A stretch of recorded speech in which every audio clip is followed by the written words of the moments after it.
Assalamualaikum warahmatullahi wabarakatuh. Perkenalkan, kami dari tim audit 2. Di sini kami akan mempresentasikan hasil audit investigasi pada PT Berkah Jaya. Di sini saya Divanisa Safadriansyah, lalu ada kedua rekan saya, Rizka Julianti dan Irma Srijunita.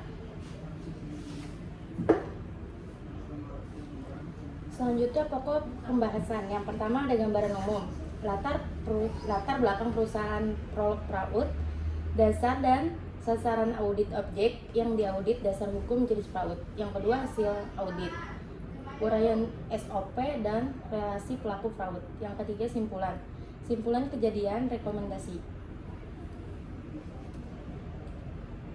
Latar belakang perusahaan Prolog Praud dan tujuan Praud.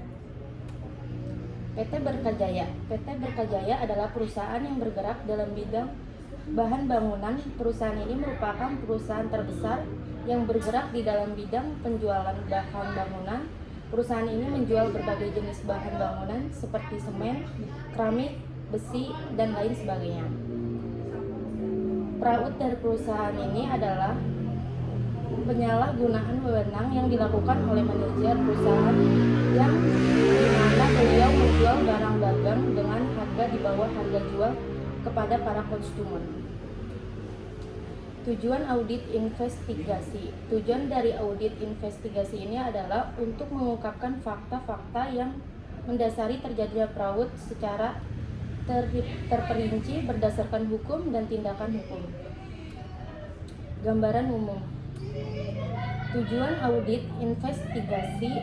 Tujuan dari audit investigasi ini adalah untuk mengungkap fakta-fakta yang mendasari terjadinya Praud secara terperinci berdasarkan hukum dan tindakan hukum.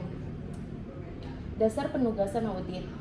Surat perjanjian kerja antara PT Berkah Jaya dengan Kantor Akuntan Publik Menara Maju tentang pekerjaan audit investigatif dengan nomor 017/Kap 11/2021. Surat penugasan dari Kabareskrim Polri dengan nomor B015 Reskrim PO 11/12/2021.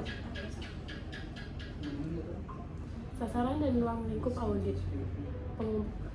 A. Pengungkapan fakta dan proses kejadian. B.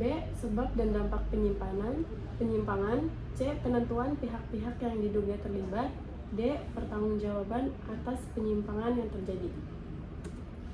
Nah, objek yang diaudit. Audit investigasi ini dilakukan di PT Berkah Jaya dengan alamat Jalan Raya Bundaran 23 nomor 14E. Dasar hukum objek yang diaudit. A. Undang-Undang Nomor 8 Tahun 1981 tentang hukum acara pidana.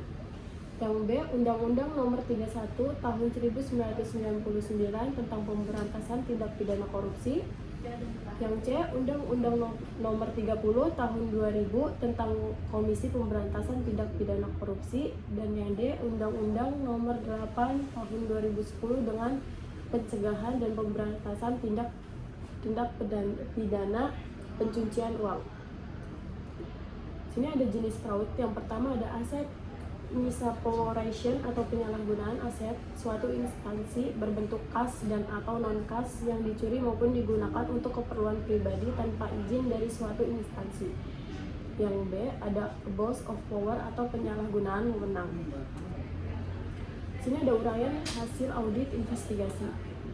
Pengungkapan fakta dan proses kejadian berdasarkan SOP pembelian barang logistik, yaitu SOP Log 01 tanggal 1 April 2000. Di dalamnya disebutkan untuk aktivitas item baru atau supplier baru, supplier yang diajukan kepada manajer dan direktur logistik harus lebih dari satu supplier atau minimal 2 dan sudah diseleksi terlebih dahulu oleh bagian purchasing.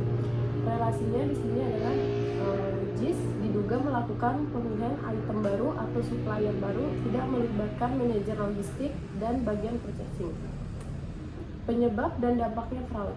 Dengan penyalahgunaan wewenang yang telah dilakukan oleh JIS dalam kapasitas Managing Director PT Berkah Jaya selama kurun waktu tahun 2000 sampai 2021 menimbulkan Yang pertama, kerugian atas penjualan barang bangunan sejumlah 54.814 pieces yang terbagi dalam 11 kali atau tahap penjualan atau PJB dengan menggunakan metode net total loss senilai 10.871.144.436 rupiah, rincian terlampir. Pihak yang diduga terlibat dalam kasus ini adalah yang pertama JIS sebagai Managing Director, YBH sebagai Logistic Director, dan ONP sebagai Warehousing Manager.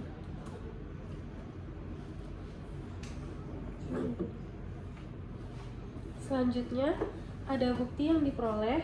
Di sini ada ditemukan 11 bukti yang diperoleh. Yang pertama ada batch 1 dengan total unit 1492 dengan nomor PJB 01 garis miring PJB garis miring CBJ garis miring 3 garis miring 2009. Tanggal PJB 13 Mei 2001 dengan harga jual 302.398.642 dengan nilai harga wajar atau nilai likuiditas atau nilai serap selisih 124.517.878 juta. Lalu pada batch kedua, total unit 492 dengan nomor PJB 01, PJB CB garis miring 5 garis miring 2010 dengan tanggal PJB 14 Januari 2006 dengan nilai harga jual 99.650.642 rupiah. Lalu di sini ada harga wajar atau nilai serapnya senilai 58.617.765 dan selisih 41.032.878.000 rupiah. Lalu pada nilai batch ketiga, total unitnya ada 2.492 dengan nomor PJB 01 garis miring PJB garis miring CBJ garis miring 4 garis miring 2011 dengan tanggal PJB 16 Juli 2003 dengan harga jual 505.146.642 rupiah dengan harga wajar 297.143.765.000 rupiah. Lalu ada selisihnya senilai 208.2.878 rupiah. Selanjutnya pada batch 4 itu ada total unit sebanyak 2.492 dengan nomor PJB 01 garis miring PJB garis miring CB garis miring 1 tahun 2012 dengan tanggal 19 Februari 2023. Lalu nilai harga jualnya 505.146.642 rupiah dengan harga wajar 243.765.000 rupiah. Lalu di selisihnya itu senilai 208.2.878 rupiah. Pada batch kelima itu sebanyak 3.492 dengan nomor PJB 1 PJB garis miring CBJ garis miring 6 garis miring 2013 pada tanggal 22 September tahun 2009 dengan harga jual 707.996.016 rupiah dengan harga wajar 416.466.396 rupiah. Lalu pada selisih ruginya senilai 291.529.620 rupiah. Selanjutnya pada batch 6 di sini dijelaskan sebanyak 2.492 rupiah dengan nomor PJB 1 garis miring PJB garis miring CB garis miring 7 tahun 2014 dengan tanggal PJB 3 Juli pada tahun 2008. Harga jualnya 505.146.642 rupiah dengan nilai wajar 297.143.765 rupiah dan selisih ruginya 208.2.878 rupiah. Selanjutnya pada batch ke-9 dengan nilai unit sebanyak 2.492 dengan nomor PJB 1 garis miring PJB garis miring CBJ garis miring 9 tahun 2017 dengan tanggal PJB 17 Juni 2009 dengan nilai harga jual 505.146.642 rupiah. Lalu dengan harga wajar Rp297.143.765.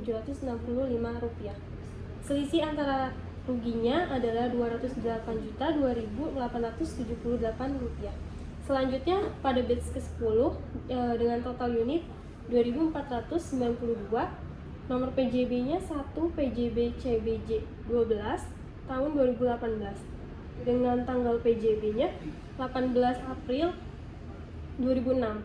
Harga jualnya Rp505.146.642 dengan harga wajar Rp297.143.765 dengan selisih rugi Rp208.2.878. Lalu pada batch ke-11 di sini total unitnya ada 2.492 dengan nomor PJB 1 PJB CBJ garis miring 10 tahun 2019 dengan tanggal PJB 19 September 2004 dengan harga jual yang tertera ada Rp505.146.642.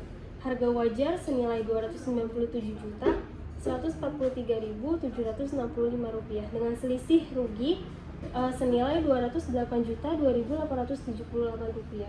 Dari bukti yang diperoleh ini, dari ke-11 nomor PJB itu rata-rata senilai selisih ruginya itu hampir sama, yaitu sekitar Rp208.2.878.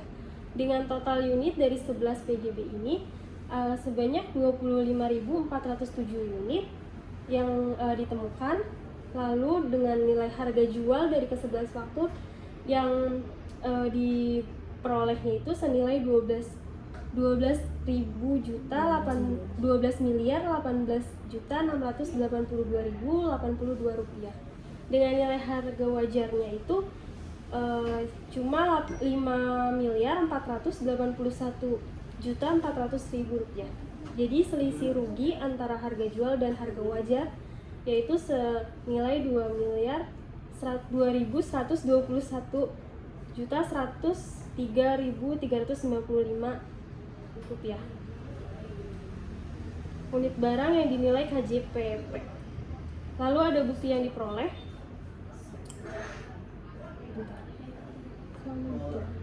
Ini bukti yang tidak diperoleh. Itu ada 11 nomor PJB. Yang pertama itu nomor batch 1 dengan total unit 2.492 rupiah. 2 unit dengan nomor PJB 1 garis miring PJB garis miring BJ garis miring 3 tahun 2009. Tanggal PJB-nya 3 Juli tahun 2004 dengan harga jual Rp505.146.642 rupiah. Lalu dengan harga wajar atau nilai likuiditas serapnya senilai Rp293.143.765 rupiah. Lalu selisih ruginya senilai Rp208.2.878. Nilai batch keduanya itu ada 3.492 unit dengan nomor PJB 1 PJB garis miring BJ garis miring 5 tahun 2010. Dengan tanggal PJB tanggal 11 Mei 2003, harga jualnya Rp707.894.642 rupiah dengan harga wajar Rp416.406.765 rupiah. Dengan selisih rugi Rp291.487.878 rupiah. Lalu pada batch ketiga nilai unitnya sebanyak 2.492 unit dengan nomor PJB 1 garis miring PJB garis miring BJ garis miring 4 tahun 2011 pada tanggal 12 September tahun 2020 dengan harga jual Rp505.146.642 rupiah dengan harga wajar yang terlampir Rp297.143.765 rupiah. Dengan selisih ruginya Rp208.2.878 pada batch keempat sebanyak 3.492 unit dengan nomor PJB 1 PJB garis miring BJ garis miring 1 tahun 2012. Tanggal PJB-nya di sini pada tanggal 17 Juni tahun 2008 dengan harga jual Rp707.894.642 rupiah, lalu harga wajarnya Rp416.400.000 Rp406.765.000. Lalu selisih ruginya senilai Rp291.487.878. Selanjutnya batch 5 itu sebanyak 2.492 dengan nomor PJB 1 PJB BJ tahun yang ke-6 tahun 2013 dengan tanggal PJB 18 April tahun 2009 dengan harga jual Rp505.248.016. Lalu harga wajarnya senilai Rp297.203.396. Lalu ada selisih ruginya senilai Rp200.044.620. Lalu pada batch 6 itu sebanyak 2.492 unit dengan nomor PJB-nya 1 garis miring PJB garis miring BC yang ke-7 tahun 2014 tanggal 19 September tahun 2005 senilai Rp505.146.642 dengan nilai harga wajar Rp297.143.765. Selisih rugi senilai Rp208.2.878. Pada batch ke-7 sebanyak 2.492 unit dengan nomor PJB 1 PJB garis miring BJ garis miring 8 tahun 2015 tanggal 13 Mei tahun 2002 dengan harga jual Rp505.146.642 dengan harga wajarnya Rp297.143.765. Lalu selisihnya senilai Rp208.2.878. Selanjutnya pada batch ke-8 dengan total unit 2.492 dengan nomor PJB 1 PJB garis miring BJ 3 tahun 2016 pada tanggal 14 Januari 2006. Harga jualnya Rp505.146.642 dengan harga wajar Rp297.143.765 dengan selisih rugi Rp208.2.878.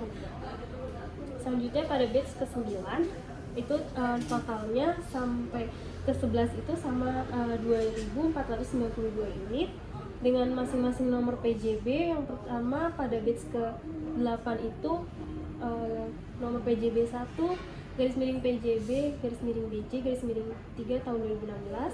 Lalu yang kedua 1 garis miring PJB garis miring BJ garis miring 12 tahun 2018 dan pada batch ke-11 itu ada 1 PJB garis miring BJ garis miring 10 tahun 2019 dengan masing-masing nilai harga jual Rp505.146.642 dan harga wajarnya Rp297.143.765 dengan selisih rugi yang sama yaitu senilai Rp208.2.878. Dari semua ini direkap dengan grand total selisih senilai 54.814 unit yang direkap dengan harga jual Rp24.037.364.164. Lalu harga wajarnya senilai Rp10.962.800.000. Jadi antara harga jual dan harga wajar di sini selisih senilai Rp10.871.144.436 dengan unit barang yang tidak dinilai oleh KJPP. Pemakaian atas data palsu yaitu ada batch pertama dengan nomor 7 PJB BP1 2017 pada tanggal 19 Agustus 2007 dengan jumlah 500.000. Untuk batch kedua ada dengan tanggal nomor 8 PJB BP 4 tahun 2019 dengan tanggal 20 bulan Agustus 2019 dengan jumlah 250 unit. Dengan batch 3 nomor PJB 9 PJB BP 2 2019 dengan tanggal 21 bulan September 2019 dengan jumlah 750 juta. Dan di sini jadi semua jumlah total itu ada 2.450.000. Nah, di sini masih terdapat sebesar 950.000 yang harus dikonfirmasi datanya karena nomor tidak tersedia.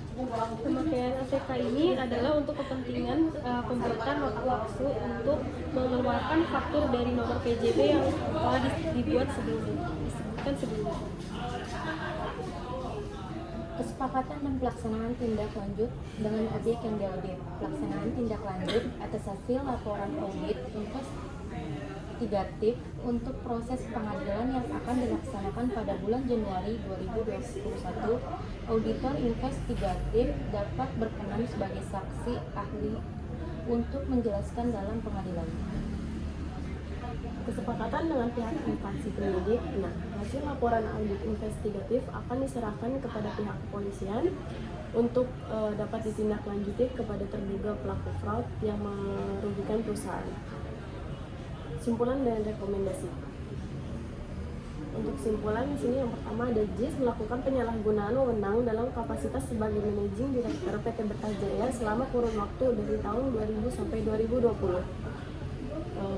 B. Kerugian atas penjualan material sejumlah 54.814 unit yang terbagi dalam 11 kali atau tahap penjualan atau PJB dengan menggunakan metode net total loss senilai 10.871.144.436 miliar. Rekomendasi. Komisaris perusahaan PT Berkajaya harus lebih teliti kembali dalam memilih dan menentukan direksi. B. Proses penjualan aset perusahaan harus dilakukan oleh bagian terkait dan harus divalidasi oleh penjabat yang berwenang.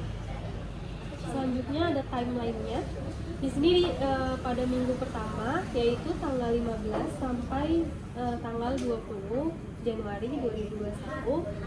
Yang pertama kita paparan manajemen di tanggal 15 dan pengenalan tim. Selanjutnya ada pengenalan perusahaan dan kasus, pemetaan 5W+2H dan pengumpulan bukti dari fakta. Itu dilakukan pada tanggal 16 sampai 20 Januari 2021. Selanjutnya pada minggu kedua dan ketiga, di sini diadakan paparan progres telah awal di tanggal 22 Januari 2021. Lalu paparan progres mid team itu pada tanggal 29 Januari 2021 dan pada tanggal 22 Januari 2021 sampai tanggal 3 Januari 2021 sampai tanggal 3 Februari 2021 itu dilakukan paparan progres telah awal, paparan progres my team, pendalaman dan klarifikasi masalah, pengecekan bukti dan fakta, dan interview dan observasi, lalu yang terakhir ada exit marketing. Selanjutnya di minggu ketiga dan keempat dilakukan evaluasi bukti dan fakta sebanyak dari tanggal 22 Januari 2021 sampai tanggal 3 Februari 2021. Pada minggu keempat, 5 dan ke-6 di sini ada perhitungan kerugian. Perhitungan kerugian ini dilakukan di tanggal 29 Januari sampai tanggal 15 Februari 2021. Pada minggu ke-7 dilakukan peripotan hasil audit yang dilakukan pada tanggal 12 Februari sampai tanggal 15 Februari 2021. Sekian presentasi dari kelompok tim audit 2 untuk menerangkan hasil audit dari PT Berkah Jaya. Kurang lebihnya mohon maaf. Wassalamualaikum warahmatullahi wabarakatuh.